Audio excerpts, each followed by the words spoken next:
Olá pessoal, tudo bem? Aqui é o professor Gabriel Buemas, da disciplina de Termodinâmica 1. Hoje nós veremos um termo importantíssimo quando falamos de termodinâmica, que é a segunda lei da termodinâmica, tá? Ela foi originada porque alguns cientistas, observaram, quando eles começaram a estudar teoricamente a termodinâmica e a primeira lei, que alguns processos eles obedeciam à primeira lei, entretanto eles eram impossíveis de serem realizados, tá?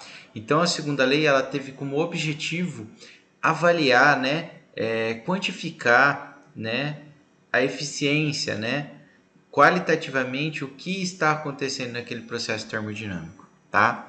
Então, bora lá, pessoal. Bom, pessoal, então nessa primeira aula aqui sobre essa lei, a segunda lei da termodinâmica, a gente vai se preocupar um pouco mais sobre as definições, principalmente de máquina térmica, refrigeradores e bombas de calor, tá? E para isso, acredito que na próxima aula veremos um pouco mais sobre o enunciado de Kelvin Planck e Clausius, que eles qualificam, o que pode ser considerado uma máquina térmica real, e um refrigerador, uma bomba de calor real, para na próxima semana entrarmos no conceito de reversível, irreversibilidade e reversibilidade, O que é um processo reversível e irreversível, tá? Bom, pessoal, então essa aula ela vai ser um pouco mais conceitual. Peço que vocês prestem bastante atenção no que eu estou falando. Se ficou alguma dúvida, volta, lê o material, tá? Mas ela vai ser bem conceitual, tá? Então, pessoal, primeiro vamos entender o que é uma máquina térmica, tá? Primeira coisa, a máquina térmica ela é um dispositivo que opera num ciclo, tá? Se opera num ciclo, ela vai e volta do mesmo lugar. O que significa ir e voltar do mesmo lugar termodinamicamente falando? Significa que ela começa num estado de temperatura, pressão, num estado termodinâmico, e ao final do ciclo ela volta para esse estado original, ok? Tá? Qual que é o objetivo de uma máquina térmica? Tá? Ela realiza trabalho líquido positivo, tá? Então, sempre o objetivo de uma máquina térmica é produzir trabalho, é produzir potência, ok? E o que ela consome para isso? Ela consome calor, tá?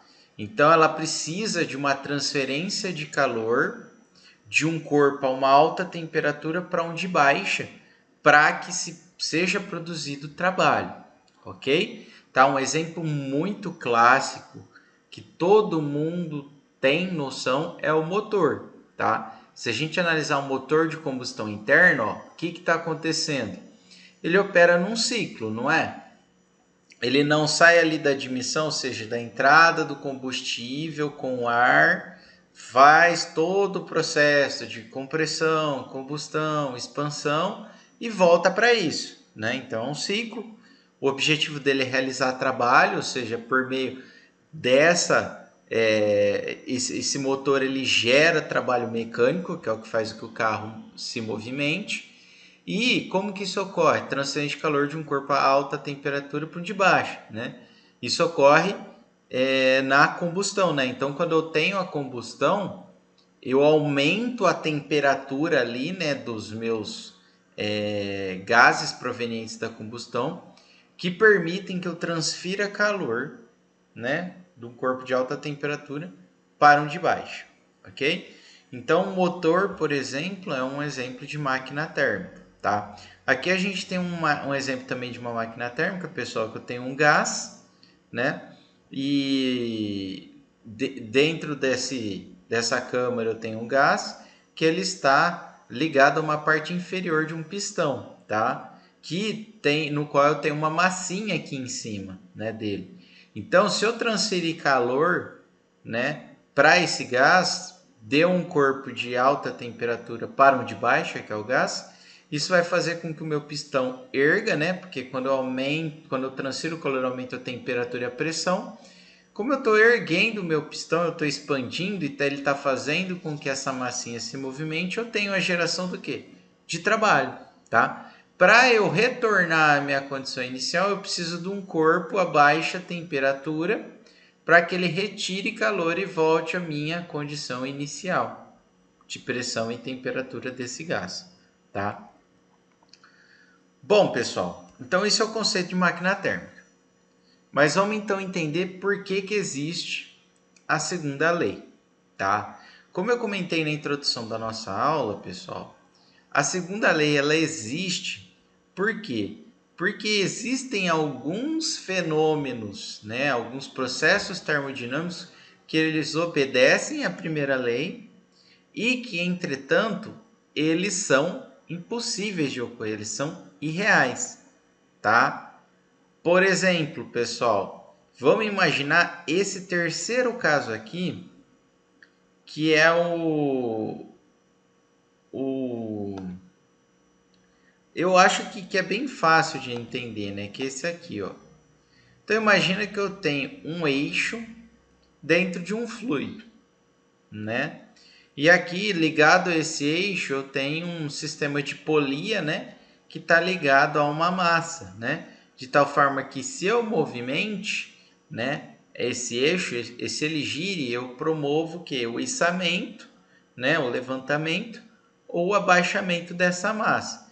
Então veja que aqui eu tenho um trabalho. Então, pessoal, vamos imaginar. Imaginem, por exemplo, duas situações diferentes, tá? Primeira situação, pessoal, é no qual eu, por exemplo, estou abaixando esse peso. Se eu estou abaixando esse peso, eu estou produzindo trabalho, correto? Se eu estou produzindo trabalho, então eu tenho um trabalho aqui, um trabalho mecânico, né? Se eu analisar essa caixa, né, esse reservatório onde está o fluido, veja que eu vou ter um trabalho mecânico, né? E eu vou ter, digamos assim, alterações aqui dentro. Por que alterações aqui dentro, né? Porque se a gente lembrar lá da primeira lei, ó, isso aqui seria um sistema, não é? Não é um sistema, porque eu não tenho nem entrada e nem saída de fluido. Eu vou ter o quê? Variação da energia interna é igual calor menos o trabalho. Tudo bem?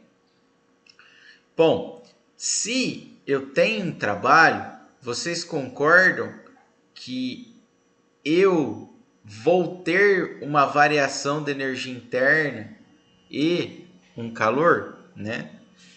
Correto? Por quê? Qual que é a tendência? Se eu girar isso aqui, né, o eixo, ele vai provavelmente esquentar. Se ele vai esquentar, ele vai aumentar a temperatura do fluido aqui dentro. Então eu tenho uma transferência de calor daqui, né, do meu eixo para o fluido.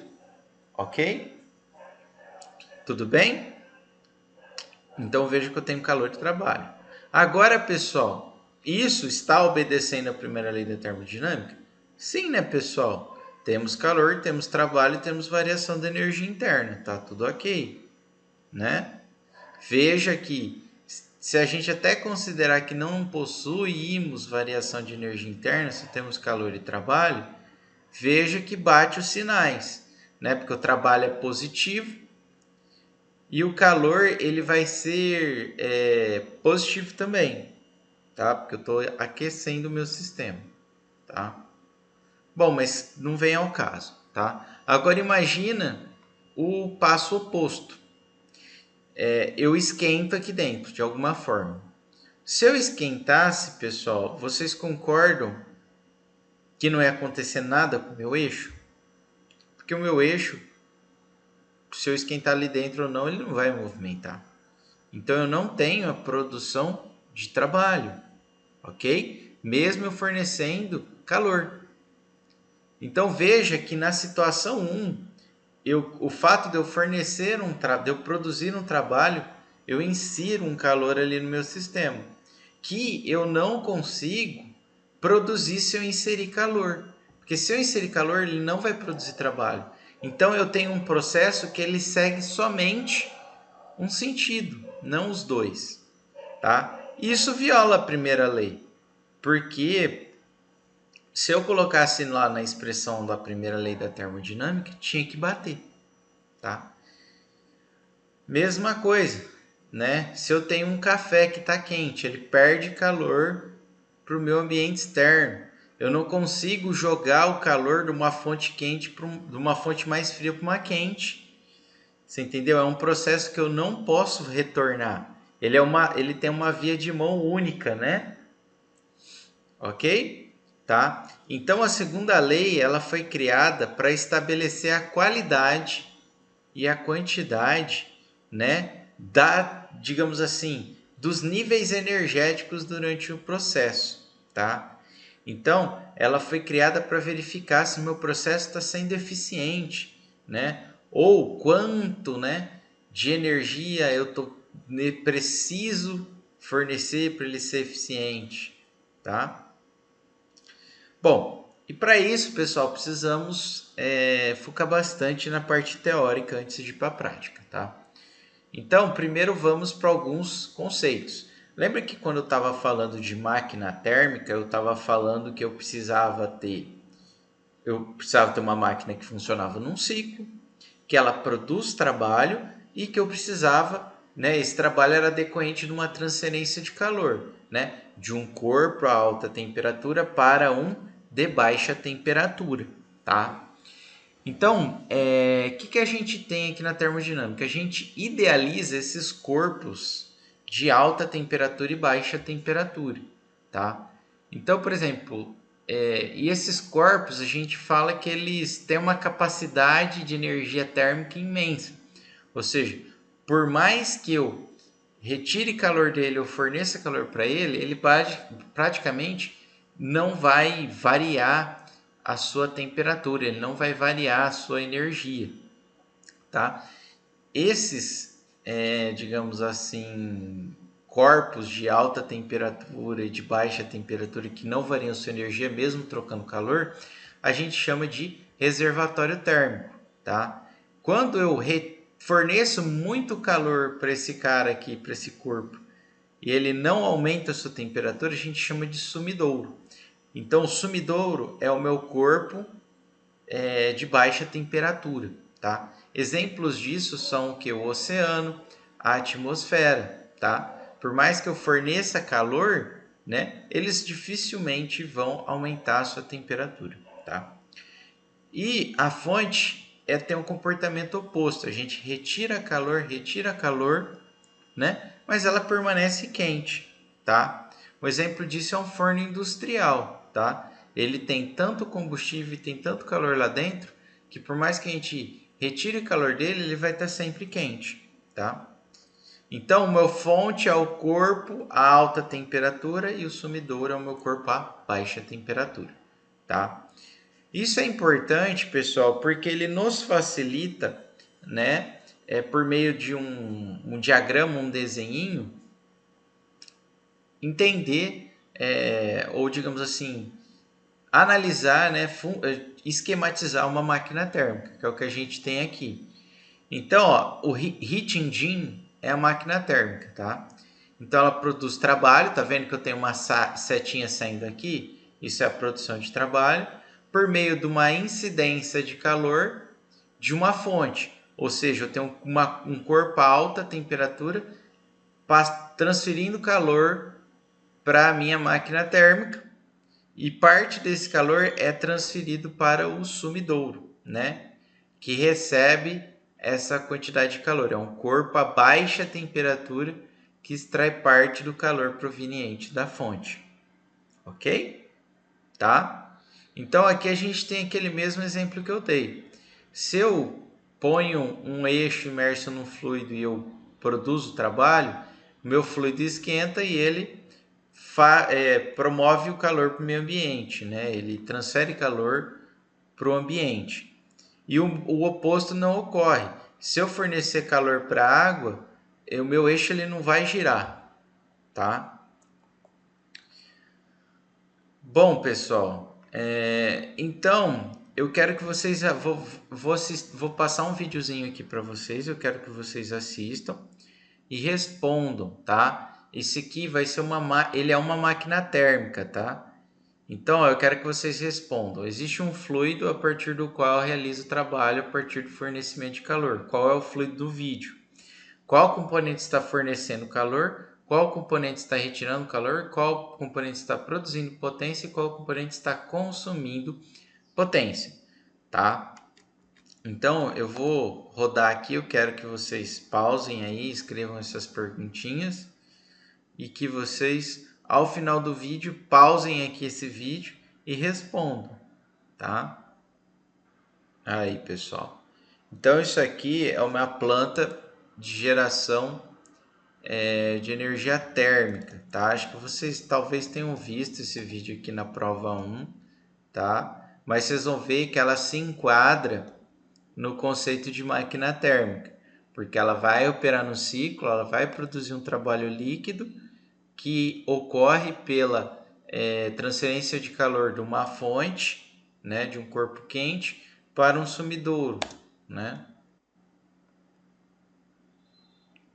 Tá? Então aí nós temos a turbina, né?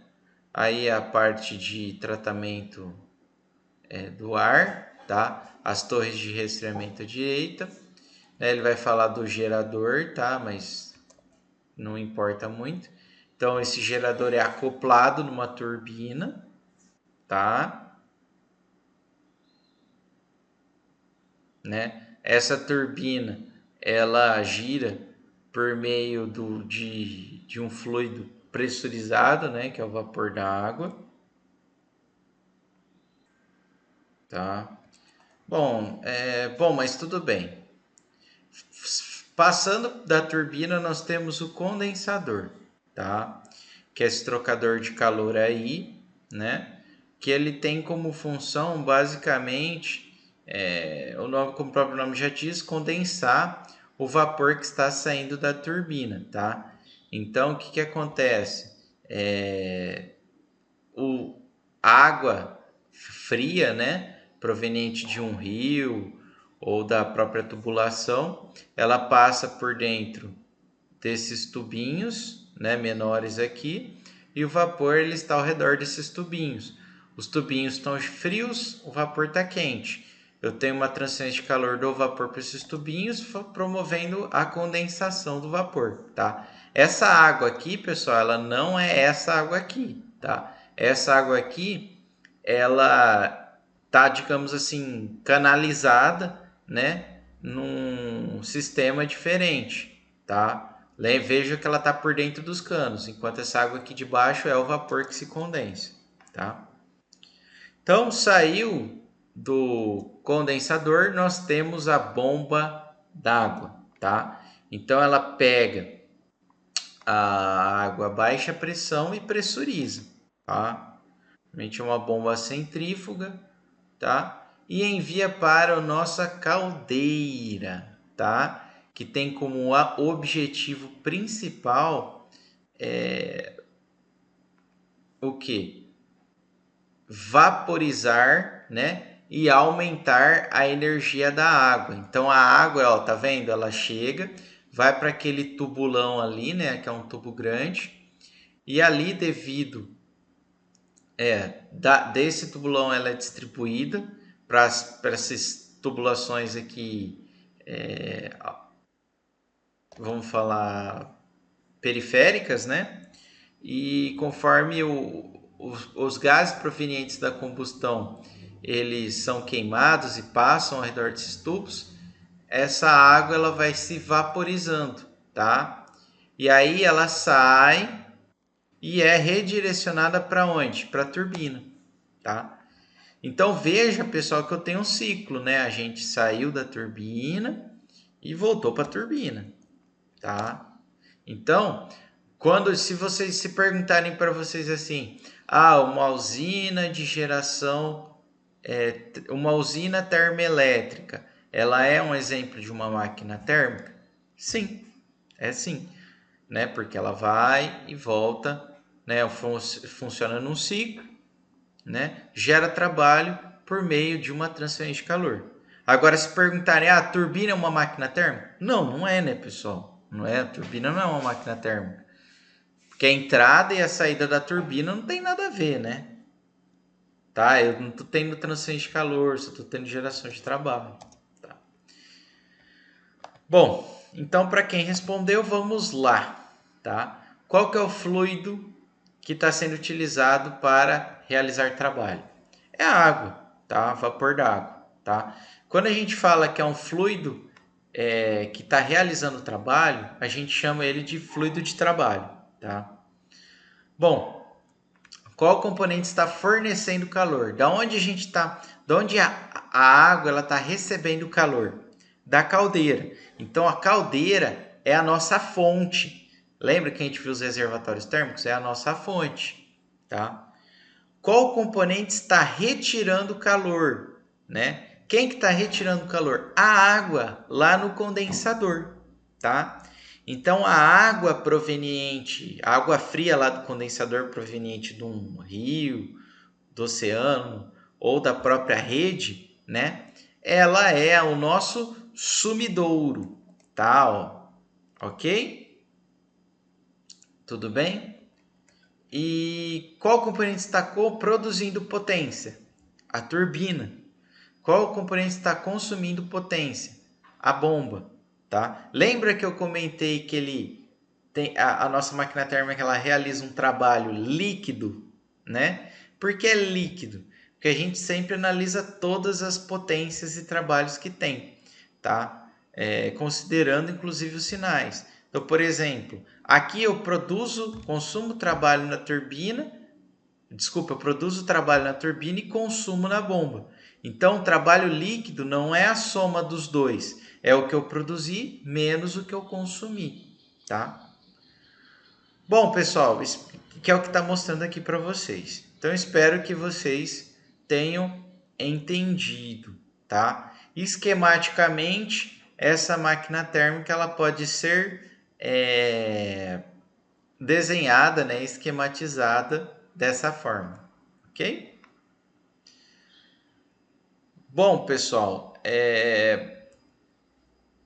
fazendo a prova aqui, vamos focar nisso depois. Vamos depois, tá?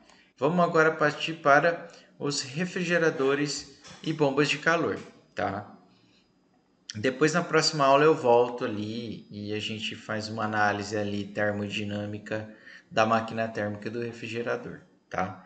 Então o refrigerador também é uma máquina cíclica, então eu inicio de um estado termodinâmico e quando completa um ciclo eu volto para esse estado termodinâmico, ou seja, para essa condição de temperatura e pressão, tá? O objetivo do refrigerador não é produzir trabalho, tá?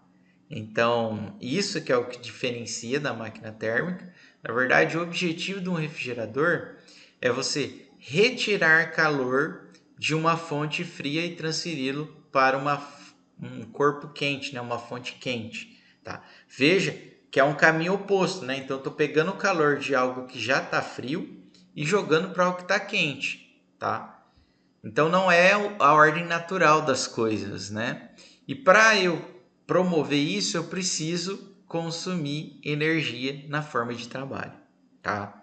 Então esse é o objetivo do refrigerador, tá bom? Bom, o refrigerador então, pessoal, eu vou ter o que? Um consumo de trabalho, então veja que a seta ela é contrária, né, à da máquina térmica, né? Ó, não sei se vocês lembram, ó. Máquina térmica ela produzia trabalho. Meu refrigerador ele vai consumir, tá? Como? Retirando o calor da fonte fria, então ele retira calor do sumidouro, fornecendo calor para a fonte, né, que é a nossa fonte quente. Veja que eu inverti todas as setas, tá? Porque lá na máquina térmica eu pegava o calor da fonte, né? O calor era transferido da fonte e parte desse calor transferido era perdido para o sumidouro. produzindo trabalho, que é o oposto.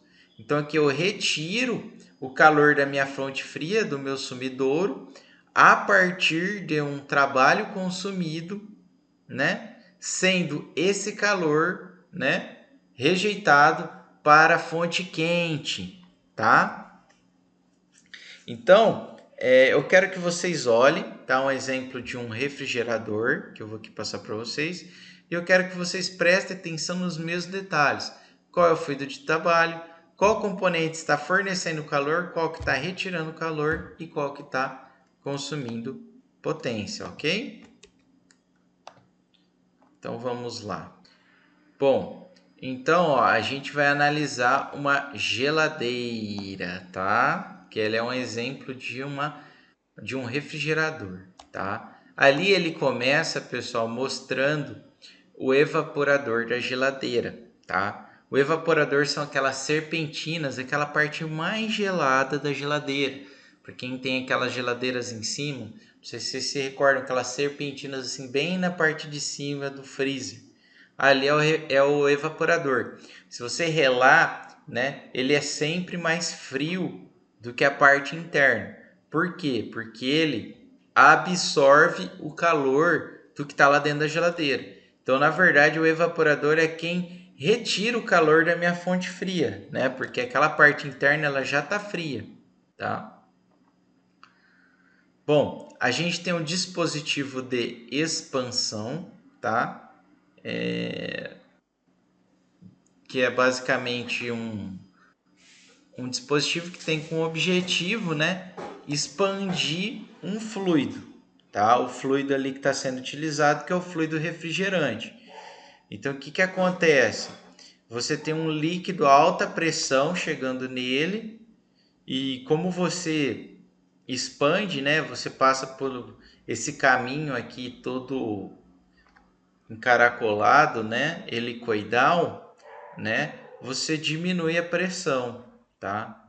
E como você diminui a pressão, ele diminui tanto, que você já sai dele ali com o fluido mudando de fase, né? Por quê? Porque se você diminui muito a pressão, né, você diminui também a temperatura de saturação, tá? Então, o fluido aqui ao final do processo, ele vai estar mudando de fase já, tá? Ok? Aí, ó. E com uma temperatura bem menor, tá? Bem menor, tá? Ok? É da saída aqui desse dispositivo de expansão que ele é direcionado para o evaporador, tá? Que é aquele componente bem frio lá dentro da geladeira, ó, tá vendo? Ó, ele vai mostrar aí, ó, que ele retira o calor, né, do ambiente interno da geladeira. Ó que bacana, tá? Como ele retira o calor, pessoal, o que que acontece? O fluido refrigerante, ele retira tanto calor, mas tanto calor, que ao sair do evaporador, ele se evapora, não é? Ok? Tudo bem? Tá? Tudo bem? Então veja que ele entra com uma alta pressão e líquido, né? Ou líquido ou quase mudando de fase já, tá, pessoal?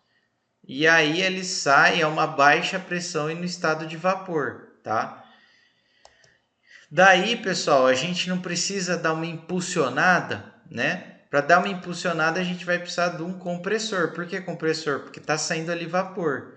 Então ele entra uma pressão baixinha e sai uma pressão alta, né? E aí a gente tem o que? Vapor, tá? Os compressores funcionam bem parecido com os motores de combustão interna, tá? Dos refrigeradores, desse tipo de refrigerador, né, doméstico, tá? Então veja que o fluido refrigerante ele entra aproximadamente a menos 20 e vai sair a 90 graus, porque você aumentou muito a pressão dele, né? Você pressurizou, tá? Feito isso, esse fluido refrigerante ele é direcionado para o condensador, né? Como ele está a uma temperatura muito alta, né?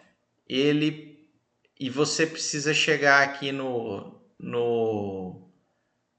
tubo capilar a uma temperatura menor, né? O dispositivo de expansão a uma temperatura menor, ele precisa trocar calor com a atmosfera, tá? Que é também naquelas geladeiras antigas, aquela parte atrás, né? Não sei se vocês se recordam, mas é uma parte bem quente, né? O pessoal até utilizava para secar roupa, secar tênis, né? Então é isso mesmo, tá? Feito isso, né, a gente tem uma queda na temperatura, né? E a gente passa pelo dispositivo de expansão novamente. Então voltou para o dispositivo de expansão, recomeçou o ciclo, tá? Então é isso que a gente tem no caso do refrigerador, tá? Então qual que é o fluido de trabalho de um refrigerador? É um refrigerante. Qual componente está fornecendo calor? Aonde que a gente está fornecendo calor para o ambiente? Tá? No condensador, ó. O condensador está fornecendo calor, né? E qual componente está retirando o calor? O evaporador, tá? Então, o evaporador é quem retira o calor da fonte fria. E qual componente está consumindo potência? O compressor, tá? Vejam que bacana, tá? Bom, pessoal, no caso da bomba de calor é a mesma coisa do refrigerador, tá? Só que o efeito é o contrário, né? Na verdade, eu quero aquecer um espaço que já está aquecido, né? Transferindo o calor da nossa fonte fria, tá? Então, na verdade, ó, o refrigerador, ó, só a única diferença, as setas são todas iguais, tá? O refrigerador, o que me interessa é o que está acontecendo aqui no sumidouro, né? Porque é aqui que eu estou armazenando minha comida, né? Deixando o meu ambiente mais gelado. Na bomba de calor, o que me interessa é a nossa fonte, é onde está mais quente, tá? Mas as setas são o mesmo, tá? Quem tiver interesse, então acessa aqui o YouTube, que vai ter um vídeo explicando, tá? Então, pessoal, espero que vocês tenham entendido por que a gente está vendo a segunda lei, o que é uma máquina térmica, o que é um refrigerador e o que é uma bomba de calor. Na próxima aula a gente vai quantificar, né, fazer uma análise termodinâmica desses caras e vai comentar sobre o enunciado de Clausius e Kelvin Planck, que basicamente eles dizem, né, quando é possível ter uma bomba de calor e um refrigerador e uma máquina térmica. Obrigado.